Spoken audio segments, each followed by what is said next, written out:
Shalom, salam sejahtera bagi Bapak Ibu, saudara-saudara, anak-anak yang dikasihi oleh Tuhan Yesus Kristus.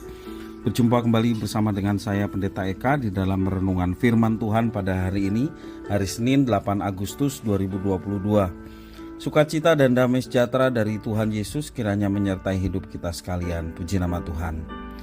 Sampai pada pembacaan firman Tuhan hari ini, yakni kitab Pengkhotbah pasal yang kelima.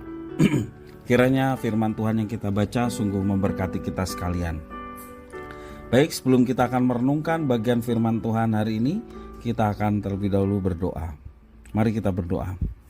Tuhan Bapa di surga, di dalam nama Tuhan Yesus, kami sungguh mengucapkan syukur dan terima kasih kepada Tuhan yang memelihara hidup kami sampai pada hari ini.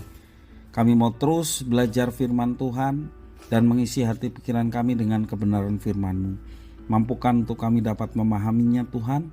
Kau juga menolong untuk kami dapat terapkan dalam hidup kami setiap hari.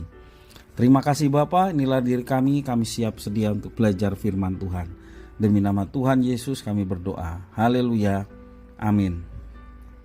Saya akan membacakan di dalam Pengkhotbah pasal yang kelima ayat 7 sampai yang ke-19. Demikian firman Tuhan. Kalau engkau melihat dalam suatu daerah orang miskin ditindas dan hukum serta keadilan diperkosa, janganlah heran akan perkara itu, karena pejabat tinggi yang satu mengawasi yang lain, begitu pula pejabat-pejabat yang lebih tinggi mengawasi mereka. Suatu keuntungan bagi negara dalam keadaan demikian ialah kalau rajanya dihormati di daerah itu. Siapa mencintai uang tidak akan puas dengan uang, dan siapa mencintai kekayaan tidak akan puas dengan penghasilannya. Ini pun sia-sia. Dengan bertambahnya harta, bertambah pula orang-orang yang menghabiskannya. Dan apakah keuntungan pemiliknya selain daripada melihatnya? Enak tidurnya orang yang bekerja, baik ia makan sedikit maupun banyak. Tetapi kekayaan orang kaya sekali-kali tidak membiarkan dia tidur. Ada kemalangan yang menyedihkan kulihat di bawah matahari. Kekayaan yang disimpan oleh pemiliknya menjadi kecelakaannya sendiri. Dan kekayaan itu binasa oleh kemalangan, sehingga tidak ada suatu pun padanya untuk anaknya. Sebagaimana ia keluar dari kandungan ibunya, demikian juga ia akan pergi, telanjang seperti ketika ia datang, dan tak diperolehnya dari jerih payahnya suatu pun yang dapat dibawa dalam tangannya. Ini pun kemalangan yang menyedihkan. Sebagaimana ia datang, demikian pun ia akan pergi. Dan apakah keuntungan orang tadi yang telah berlelah-lelah menjaring angin? Malah sepanjang umurnya ia berada dalam kegelapan dan kesedihan, mengalami banyak kesusahan, penderitaan dan kekesalan. Lihatlah, yang kuanggap baik dan tepat ialah kalau orang makan minum dan bersenang-senang dalam segala usaha yang dilakukan dengan jerih payah di bawah matahari selama hidup yang pendek yang dikaruniakan Allah kepadanya, sebab itulah bahagiannya. Setiap orang yang dikaruniai Allah kekayaan dan harta benda dan kuasa untuk menikmatinya, untuk menerima bahagiannya, dan untuk bersukacita dalam jerih payahnya, juga itu pun karunia Allah. Tidak sering ia mengingat umurnya, karena Allah membiarkan dia sibuk dengan kesenangan hatinya. Bapak Ibu, saudara-saudara yang dikasihi oleh Tuhan Yesus Kristus, banyak orang berpikir bahwa semakin kaya seseorang, semakin ia akan bahagia. Nyatanya, ada saja orang kaya yang bunuh diri atau bercerai dengan pasangannya. Sebaliknya, ada orang miskin yang hidupnya sampai lanjut usia dan setia bersama pasangannya. Kitab Pengkhotbah pasal 5 ini memberikan bukti bahwa uang tidak dapat memberi kepuasan. Ada beberapa hal yang kita mau pelajari. Yang pertama, semakin kaya seseorang, justru ia semakin tidak puas dengan kekayaannya. Dituliskan di dalam ayat yang ke-9. Siapa mencintai uang tidak akan puas dengan uang, dan siapa mencintai kekayaan tidak akan puas dengan penghasilannya. Ini pun sia-sia. Orang seperti ini terjebak dalam ketidakpuasan dan ketidakbahagiaan. Dan yang kedua, kitab Pengkhotbah memberikan nasihat, semakin kaya seseorang, semakin banyak orang yang mau memanfaatkannya. Ayat yang ke-10 mengatakan demikian. Dengan bertambahnya harta, bertambah pula orang-orang yang menghabiskannya. Dan apakah keuntungan pemiliknya selain daripada melihatnya? Orang kaya akan dikelilingi oleh orang banyak yang hanya menginginkan kekayaannya dan bukan orang-orang yang dengan tulus mengasihinya. Dan yang ketiga, semakin dikenyangkan oleh harta, ia semakin sulit tidur. Dikatakan ayat yang ke-11 demikian. Enak tidurnya orang yang bekerja, baik ia makan sedikit maupun banyak. Tetapi kekenyangan orang kaya sekali-kali tidak membiarkan dia tidur.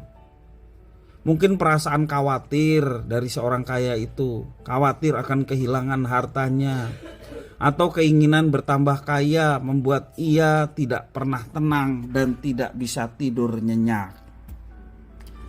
Ada lagi yang lebih menakutkan yang dinasihatkan di dalam kitab Pengkhotbah pasal 5, yaitu kekayaan menjadi celaka bagi dirinya sendiri. Ada kemalangan yang menyedihkan kulihat di bawah matahari. Kekayaan yang disimpan oleh pemiliknya menjadi kecelakaannya sendiri. Dalam ayat yang ke-12 mengatakan demikian. Orang bisa dirampok atau dibunuh karena kekayaannya, atau dilenyapkan oleh kemalangan sehingga tidak ada yang dapat diberikan kepada anaknya. Jangan berpikir bahwa kekayaan akan membawa kebahagiaan kepada kita.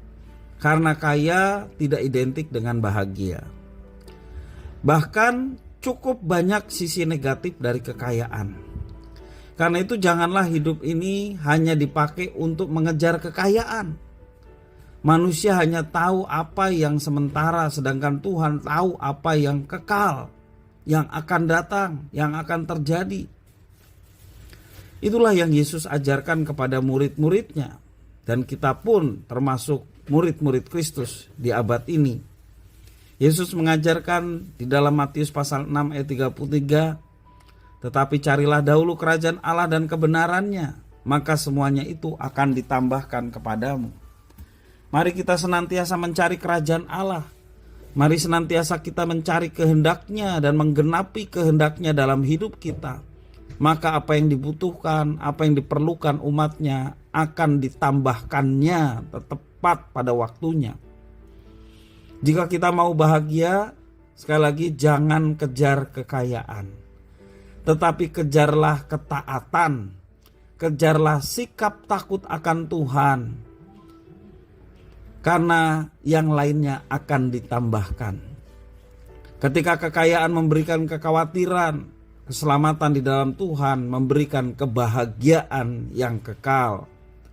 Demikianlah kita berdoa dan bersyukur hanya kepada Tuhan, sebab Dialah sumber kehidupan kita, Dialah sumber kebahagiaan kita.